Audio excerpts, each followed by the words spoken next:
Welcome back to the Hurry Up Offense. Fantasy football news and advice for week 6 of the NFL fantasy football season, or the pro football season. This is about fantasy football though. I am Smokey Rameriz, your fantasy football pro. Let's go. Today's topic is about breakouts. I'm going to be talking all about breakouts, and I might make it about one specific type of breakout, say tight ends today or something like that, and we will move on in further episodes. But first, let's get on with the news. Whoa, the Wednesday night news dump. Here it goes. Tua Tagovailoa is trending toward actually playing. He has been reactivated from the IR and has a good chance at playing. Regardless of how you feel, you must understand that he is going to be better than Jacoby Brissett for the team. Whether or not he is for your fantasy team is yet to be determined, because this kind of throws a hitch in his breakout plan for this season. But if you want to, throw him on your bench and hold him for a week or two if you have that luxury. See what happens. Anthony Miller joins the Steelers in the wake of Juju Smith-Schuster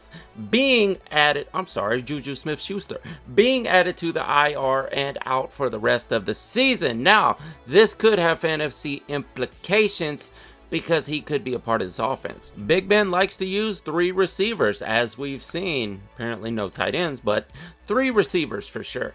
And he could fill right into that role. He could be the Juju guy. We'll have to see how it shakes out if they use Washington instead and just keep Anthony as a break glass in case of emergency type weapon. We'll find out. Gronkowski is probably not playing this Thursday. I think we can count on that. Maybe he'll be back for next week, but I'm not too sure about his usage when he comes back, because these were cracked ribs we were talking about. I don't know. That's a tough position to play with cracked ribs. Hopefully he's feeling better. Hopefully he can play through the pain in the upcoming weeks. But I wouldn't count on him just being the monster that he was in the first 2 games of the season. We'll see. Devontae Parker is still missing practice, and it doesn't look good so far. Maybe he'll get back in before the week's over, maybe not, so don't count on him. Hopefully you already picked up something off the waiver wire if you were depending on Devontae Parker. But hey, even though Jalen Waddle hasn't been very productive, this is going to throw even more targets his way, and with Tua back, we could see a spike in numbers coming out of the Jalen camp. Sterling Shepard is expected to yet again miss another week in week 6. Also, Kenny Golladay is banged up. He may play, he may not, but if he doesn't, this is all aboard the Kadarius Toney train. I mean, this rocket ship is taking off. We'll talk more about that later. T.Y. Hilton is back in practice. And you know what? The Michael Pittman breakout has already left the station and it's on its way. And this kind of gives me a little bit of pause. I mean, I know T.Y. Hilton is not the guy that he used to be, so I'm not that worried, but he's probably going to take some targets from my man, and definitely Paris. But let's hope the Michael Pittman train is still all aboard. Antonio Gibson is being held out of practice right now because, as you saw in that game last week, he got a little banged up. And he's been getting banged up a little bit lately. Maybe it's a Dalvin Cook type deal going on. But right now he is expected to play, so don't worry. I think he's one of those guys where even if he is banged up, if he plays, he's still going to be very productive. Much like Dalvin Cook. Let's hope he gets back also. And on the other side of that game, over on the Chiefs, Tyreek Hill is also being held out of practice. Now, he got a little banged up also. We all saw it. Man, if he doesn't make the game, which all indications right now is that he is expecting to play, but there's that possibility. There is that possibility that the Mecole show is going to be in full effect. We've been waiting on that for a couple years. If Tyreek Hill is out, Mecole is a monster. Or at least he should be. We'll see. Man, I really don't know what to say about the Lions, but alright, we'll start with this. TJ Hawkins is being held out of practice. He's not doing too well right now. And I mean physically as far as his pain and on the field. He is not getting the targets. This guy should be the centerpiece of this team, but he is not being fed, and that's because it's the Lions. The offensive line is bad. Jared Goff is horrible. This guy is a superstar. He is a superstar tight end, and he is not getting fed. So when we're going to talk about breakouts, we're not going to talk about TJ Hockenson because it's not happening. Looked great in the first 2 games of the season. But just remember that he's being held out and he might not play this week. Tom Brady injured his thumb. Tom Brady is going to play. Yay. Christian McCaffrey, as of right now, has a 50-50 chance to play.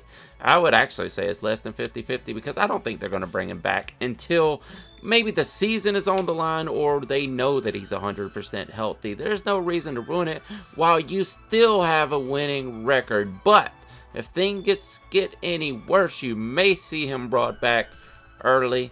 I don't expect him to play this week. You can say 50-50 all you want. I don't expect it. But if you are the Christian McCaffrey owner, you are wanting this immediately because he's going to be productive whether he's 100% or not. We've seen it. Christian McCaffrey is always productive, and Chuba Hubbard has not been great. He's been okay as far as sustaining the running back position for the team, but he's not good. Christian McCaffrey should be back within the next 2 games. And the last thing I will say is that Miles Sanders is dead to me. And apparently he is the Nick Sirianni also. I don't know. I don't know what's going on. Poor guy. That's it for the news. Let's get into the game theory portion of the show. And today we are talking about breakouts. And I have made up my mind that we are not just talking about any breakouts. We are going to go through tight ends today. Now, here's the thing. Tight ends tend to break out in the 3rd year. Yes, it does happen in their 2nd year. And extremely rare cases you will see a breakout tight end in his rookie season. However, there are exceptions for the super freak athletes. Gronkowski comes to mind. We're not going to talk about Evan Ingram. Great athlete, I will say that. But something just left him in year 2. I don't know. But speaking of super athletes, like a Gronkowski and such, this year we have Kyle Pitts, who is probably in the midst of his breakout now. It is unsure whether he is going to continue to get the production that he has had in this last week, but the guy has the measurables to be a rookie tight end breakout. He is a freak athlete. He's in that percentile with a DK Metcalf and a Julio Jones and such. So if anybody can do it in a rookie season, it's him. The reason we don't see it that much is because these guys play right over the middle of the field. And you are going against grown men linebackers in there. Grown men linebackers and safeties, and sometimes you got to get around guys of a caliber that you have never seen before. So that's why we tend to see tight ends develop over the first 2 seasons and then break out in the 3rd year. And I bring this up because I saw on Twitter this week, and no, it was actually a podcast. Someone had said Dawson Knox. Who could have seen this coming?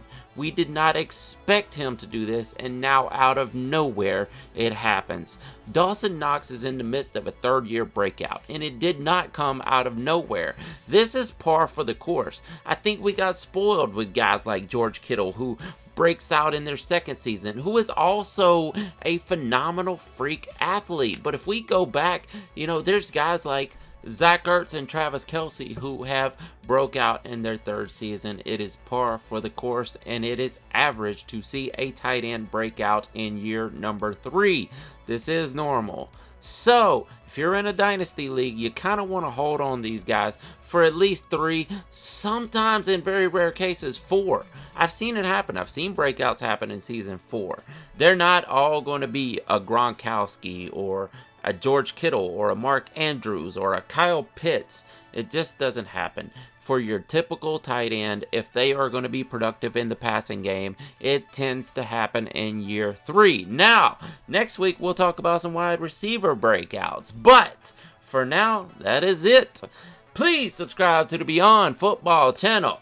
I am Smokey Rameriz, and also I need to add this. If you want to listen to me and Alex break down all of the games and predict our winners each week, please join us on the scoreboard each week on the same day before this show comes out. That's it. Please subscribe to the Beyond Football channel. I am Smokey Rameriz, your fantasy football pro. I'll see you next week. Deuces.